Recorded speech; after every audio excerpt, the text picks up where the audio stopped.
பாரத் வெட் கிரைண்டருங்க. இந்த wet grinder பார்த்தீங்கன்னா கோயம்புத்தூர் ப்ராடக்ட்டுங்க. இந்த வெட் கிரைண்டரில் என்ன ப்ராப்ளம்னு பார்த்தீங்கன்னா, இந்த ட்ரம்மு பார்த்தீங்கன்னா பாடியில் உறைஞ்சி ஓடுது. உறைஞ்சி ஓடுறதுனால கரெக்டாக சுத்த மாட்டேங்குது. அதுதான் ப்ராப்ளம். இந்த ப்ராப்ளம் எப்படி சரி பண்ணுறது அப்படிங்கிறத நம்ம சுத்தி யூடியூப் சேனலில் போஸ்ட் பண்ணியிருக்கேன். லைக் பண்ணுங்கள், ஷேர் பண்ணுங்கள், கமெண்ட் பண்ணுங்கள்.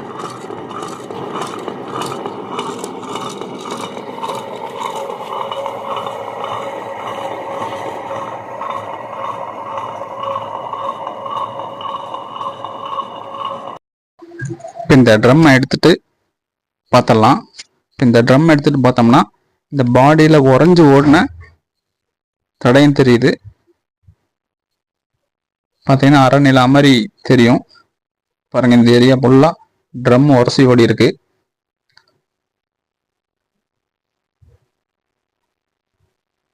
இதுதான் ப்ராப்ளம். அது போக இந்த ஸ்லீவ் வந்து கிராக் ஆயிருக்கு.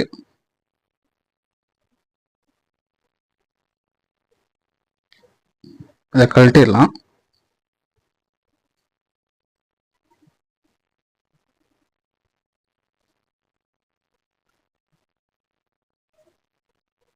பாருங்க, கிராக் ஆயிருக்கு. அது போக தண்ணியும் உள்ள இறங்கி இருக்கு. கிரைண்டரோட டாப் கவரை ஓப்பன் பண்ணிடலாங்க. ஓப்பன் பண்ணிட்டு பார்த்தோம்னா உள்ள மோட்ரு, வீலு, சாப்ட்டு எல்லாம் இருக்கு.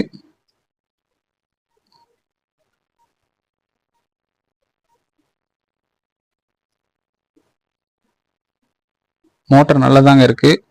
ஆனால் உள்ள பேரிங்கு, அதுக்கு வர ஸ்லீவ் எல்லாம் தண்ணி இறங்கி ஜாம் ஆயிருக்கு. இப்போ இந்த வீலு, சாப்ட்டு, பேரிங்கு எல்லாம் வெளியேற்றலாம். அதுக்காக பார்த்தீங்கன்னா ஒரு 3 போல்ட் கொடுத்துருப்பாங்க. அந்த 3 போல்ட்டை லூஸ் பண்ணுறதுக்காக நம்ம உள்ள டீராய்டு யூஸ் பண்ணி கழட்டுறோம்.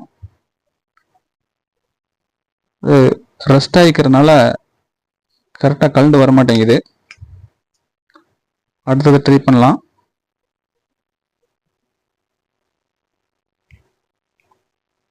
இதுவும் ரெஸ்ட் ஆகிருக்கிறதுனால கரெக்டாக சுற்றிட்டே தான் இருக்கு, கழண்டு வரல. அடுத்துள்ள போல்ட்டையும் ட்ரை பண்ணிடலாம்.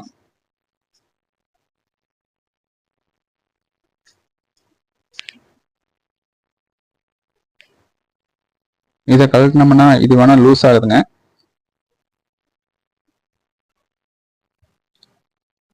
இந்த வெட் கிரைண்டர்லேருந்து ஃபேன் பெல்ட்டை ரிமூவ் பண்ணிடலாம்.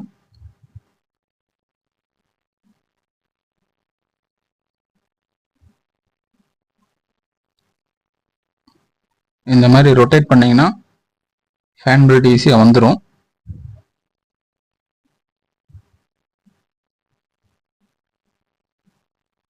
அடுத்ததான் இந்த வீலு வெளியெடுத்துடலாம்.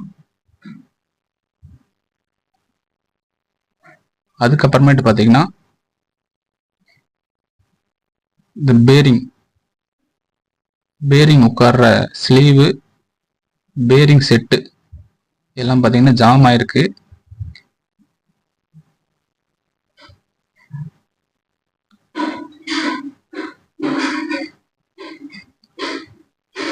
இது வாசர் கொடுத்துருக்காங்க. ஃபுல்லா பாருங்க ரெஸ்ட் ஆயிருக்கு. எல்லாம் தண்ணி, இந்த மாவெல்லாம் உள்ள இறங்கி எல்லாமே ஜாம் ஆயிருக்கு.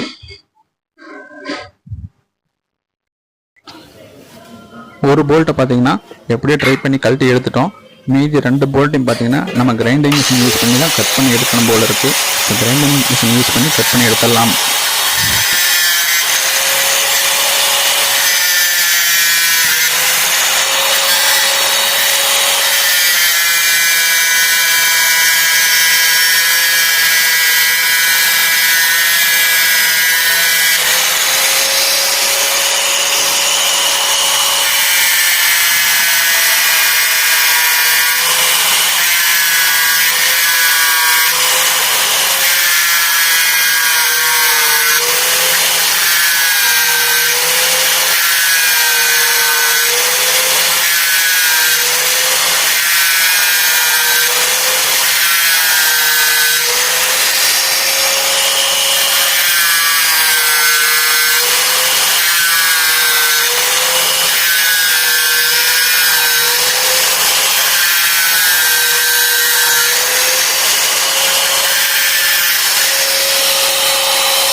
கிரைண்டிங் மிஷின் யூஸ் பண்ணும்போது சேஃப்டியாக ஒர்க் பண்ணணும்.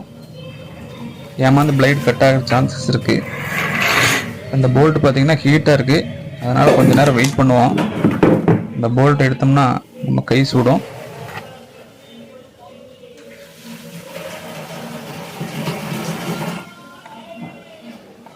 பாருங்க, அந்த நட்டு ஹீட்டாக தான் இருக்குது. ஒரு சில சமயங்களில் போல்ட் கழண்டு வர சமயத்தில் இந்த மாதிரி கிரைண்டிங் மிஷின் போட்டு கட் பண்ணி எடுக்க வேண்டிய சூழ்நிலை வரும். இப்போ நாமளும் கட்டிங் மிஷின் போட்டு தான் கட் பண்ணி எடுத்திருக்கோம். இப்போ இந்த 2 போல்ட் பார்த்தீங்கன்னா மட்டத்தில் நிற்கிது, அதனால் தட்டி எடுத்துடலாம். எலக்ட்ரிக் ரிலேட்டான வீடியோ எல்லாமே நம்ம சுற்றி யூடியூப் சேனலில் ப்ராக்டிக்கலாக போஸ்ட் பண்ணிகிட்ருக்கோம். இந்த வீடியோ முழுமையாக பாருங்கள், அப்போ தான் நம்ம சொல்லக்கூடிய தகவல் உங்களை வந்து சேரும். இந்த மாதிரி லைட்டாக தட்டுனுங்க, பாடி ஏதாவது டேமேஜ் ஆகிறதுக்கு வாய்ப்பு இருக்கு, அதனால லைட்டாக தட்டணும்.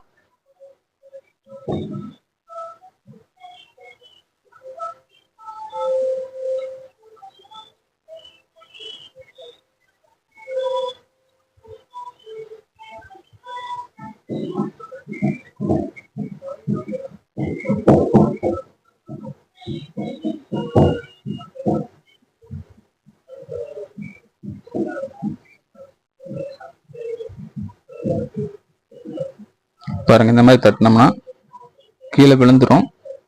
இப்போ நம்ம கட் பண்ண நட்டு போல்ட்டு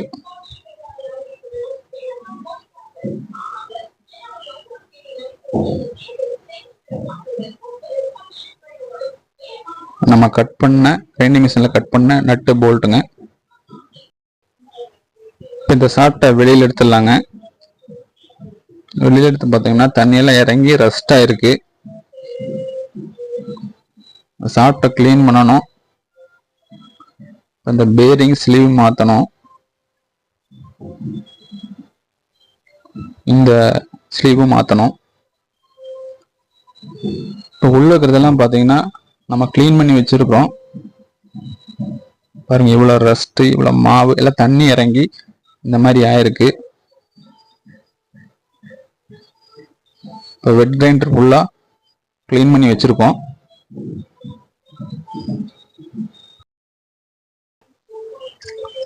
இந்த சாப்பிட்டு பாருங்க, ரஸ்டாக இருக்கிறதுனால நம்ம ஹோட்டலில் ரஸ்டாப் யூஸ் பண்ணி இந்த ரஸ்டெல்லாம் ரிமூவ் பண்ணிடலாம். இந்த மாதிரி ரஸ்ட் யூஸ் பண்ணி கொஞ்ச நேரம் விட்டு வைக்கலாம். கொஞ்ச நேரம் கழிச்சு பார்த்தீங்கன்னா அந்த ரஸ்ட் எல்லாம் வந்து ஊறி இருக்கு. திரும்ப ஒரு டைம் ரஸ்ட் விட்டுக்கலாம். அப்போ அந்த நட்டு வந்து லூஸ் ஆகி வரும்.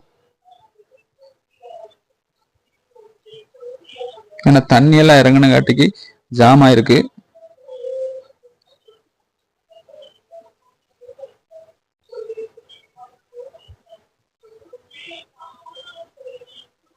இப்போ ரைட் சைடில் ஸ்பேனர் போட்டு பிடிச்சிக்கிட்டு லெஃப்ட் சைடு உள்ளதை கழட்டுறோம்.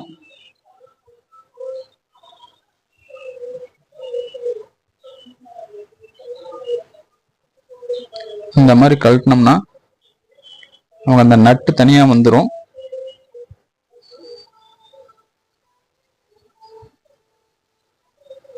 பார்த்தீங்கன்னா அந்த பிளேட்டும் இப்போ தனியாக எடுத்து வச்சுக்கிறோம்.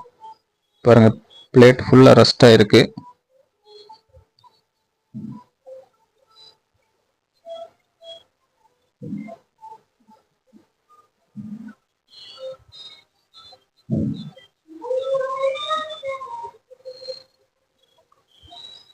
இந்த சாப்ட்ல பார்த்தீங்கன்னா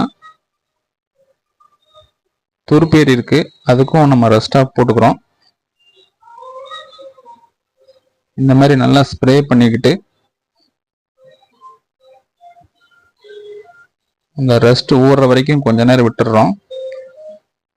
அதுக்கப்புறம் நம்ம உள்ள எம்ஆர் சீட்டை வச்சு அதை அப்படியே தேய்க்கிறோம். தேய்ச்சோம்னா இந்த ரஸ்ட் கொஞ்சம் குறையும்.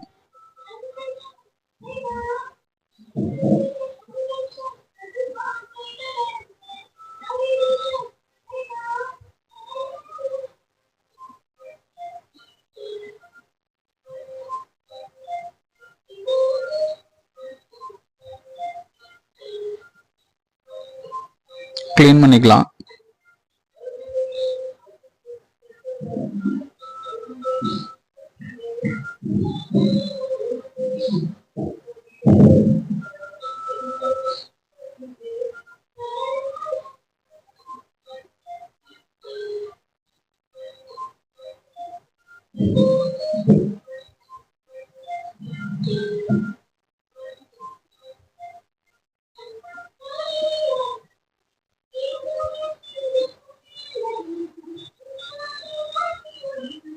ரஸ்ட் உள்ள பக்கமெல்லாம் இந்த ரஸ்ட் ஸ்ப்ரே யூஸ் பண்ணி ஸ்ப்ரே பண்ணிக்கிறோம்.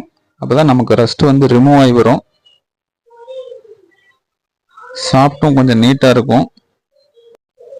எம்ஆர் சீட்டு யூஸ் பண்ணி அந்த சாஃப்ட்டை நல்லா க்ளீன் பண்ணிக்கிறோம்.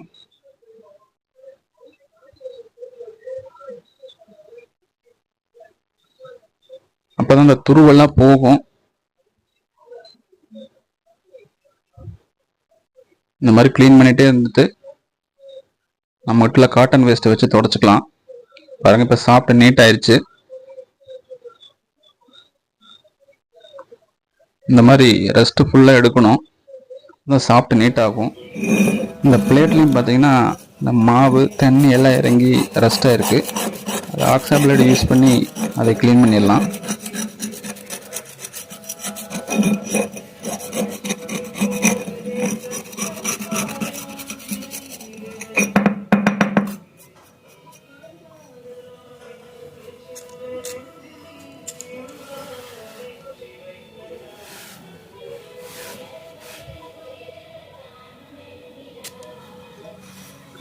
இந்த மாதிரி நீட்டாக க்ளீன் பண்ணிக்கிறோம்.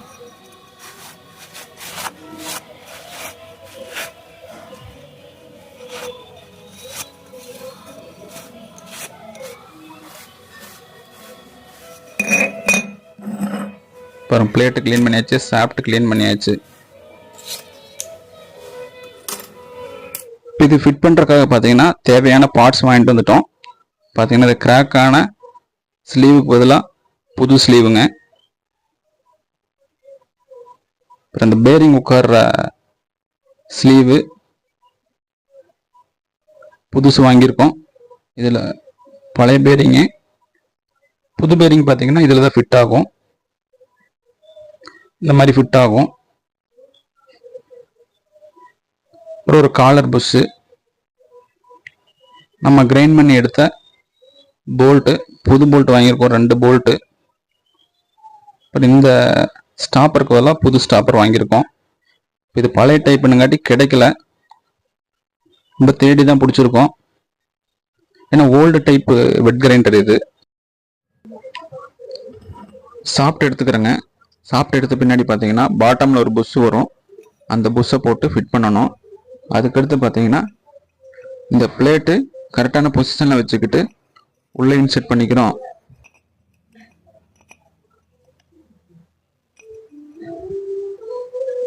இந்த மாதிரி கரெக்டாக இன்செர்ட் ஆகுதான்னு பார்த்துக்கிறோம்.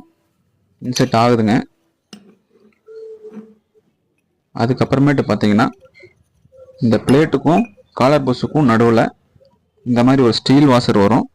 அந்த ஸ்டீல் வாசர் மறக்காமல் போடணும்.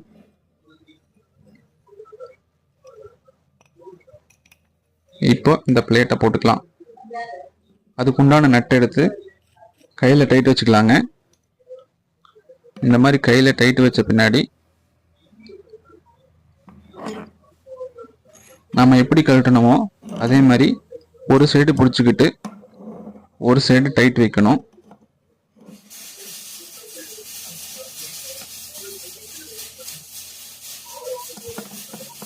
இந்த மாதிரி ரைட் சைடு பிடிச்சிக்கிட்டு லெஃப்ட் சைடில் டைட் வைக்கிறோம்.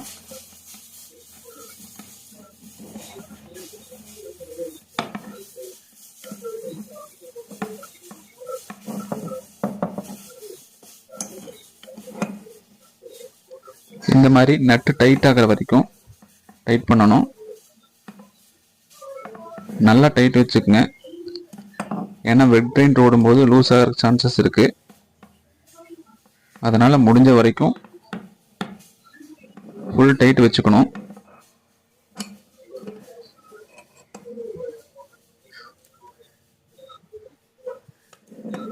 இந்த மாதிரி ஃபுல் டைட் வச்சுக்கிறோம். இந்த ஷாஃப்ட் வீல் எல்லாம் செட் பண்ணிடலாங்க.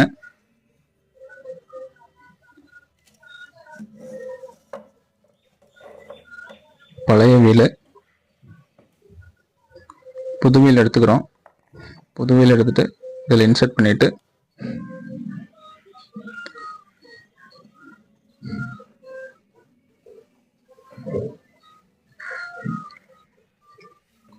இதில் மட்டத்தில் வர்ற மாதிரி லைட்டாக தட்டிக்கிறோம். ஆப்போசிட்டாக தட்டிக்கிறோம்.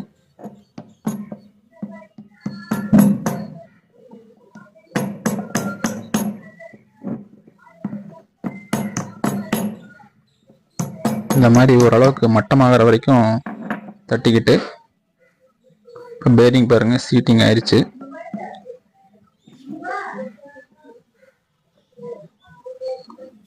அடுத்ததாக பார்த்தீங்கன்னா அந்த ஷாஃப்டில் பேரிங் நல்லா உட்கார்றதுக்காக பார்த்தீங்கன்னா நம்ம சுற்றி வச்சு அடிச்சுக்கிறோம்.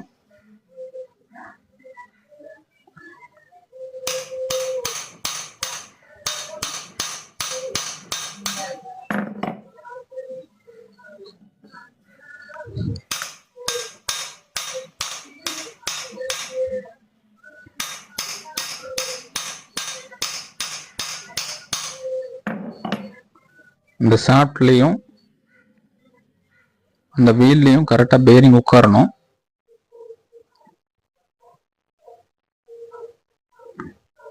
அதுக்கப்புறமேட்டு பார்த்தீங்கன்னா நம்ம பாடியில் அந்த வீலை செட் பண்ணிடலாம். இப்போ நம்ம புதுசாக வாங்கிட்டு வந்த போல்ட்டை வச்சுக்கிட்டு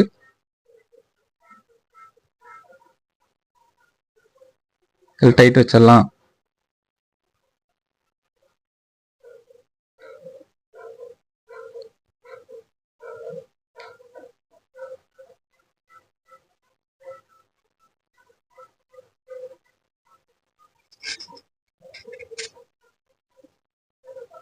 போல்ட்டை பாட்டத்துலேருந்து போட்டுங்க.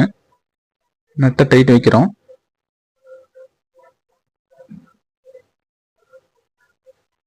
அதே மாதிரி இன்னொரு நட்டு,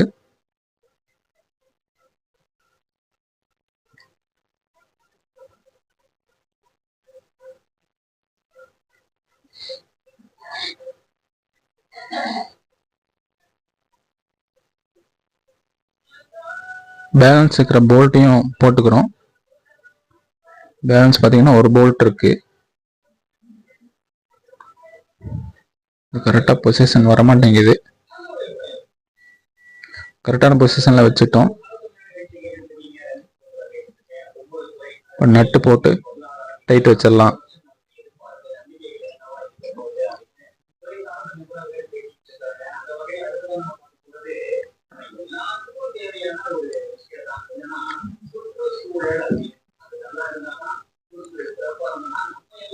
நம்மகிட்ட உள்ள டீ ராடு யூஸ் பண்ணி ஒவ்வொரு போல்ட்டா டைட் வச்சிடலாங்க.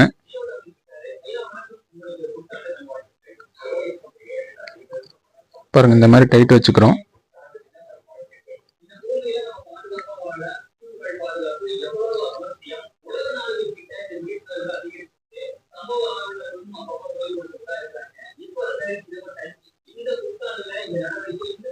மூணு போல்ட்டையுமே நல்லா டைட் வச்சுக்கிறேங்க.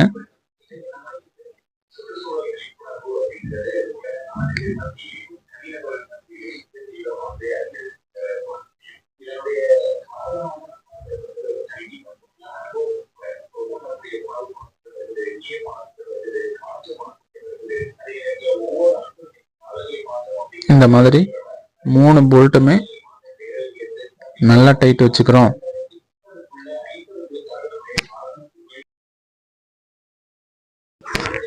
வீலை டைட் பண்ண பின்னாடி பார்த்தீங்கன்னா நம்ம பெல்ட் உள்ள இன்சர்ட் பண்ணிக்கிறோம்.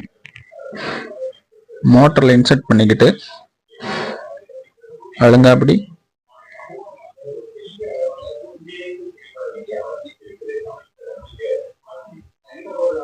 பெரிய வீல்ல வச்சு ரொட்டேட் பண்றோம். எப்படி கழட்டணுமோ அதே மாதிரி ரொட்டேட் பண்ணோம்னா கரெக்டாக அந்த வீலில் வந்து பெல்ட் சீட்டிங் ஆயிரும்.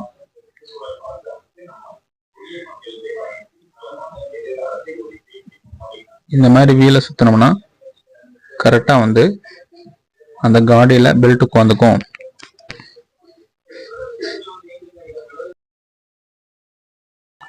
பெல்ட் போட்ட பின்னாடி பார்த்தீங்கன்னா நம்ம அவுட்டர் பாடியை போட்டுடலாம்.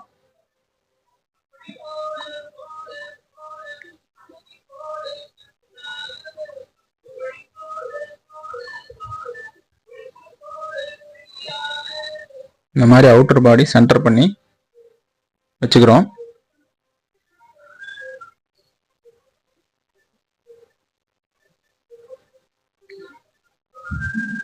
இந்த இடையில பார்த்தீங்கன்னா ஒரு ரிங்கு மாதிரி கொடுத்துருக்காங்க. பாட்டம் கவருக்கும் டாப் கவருக்கும் இந்த ரிங்கையும் இதில் ஃபிட் பண்ணிடலாம்.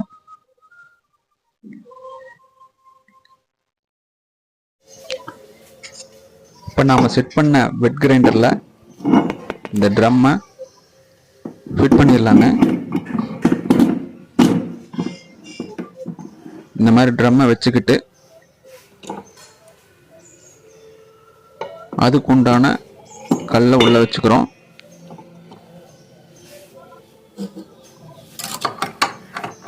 இந்த நட்டை போட்டு டைட் வச்சிடலாங்க.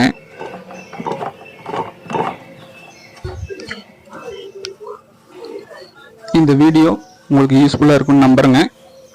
இப்போது இந்த கிரைண்டருக்கு சப்ளை கொடுத்து பார்த்துடலாம். ட்ரம் உறைஞ்சி ஓடுதா இல்லையா, என்ன கண்டிஷனில் ஒர்க் ஆகுதுன்னு செக் பண்ணிடலாங்க.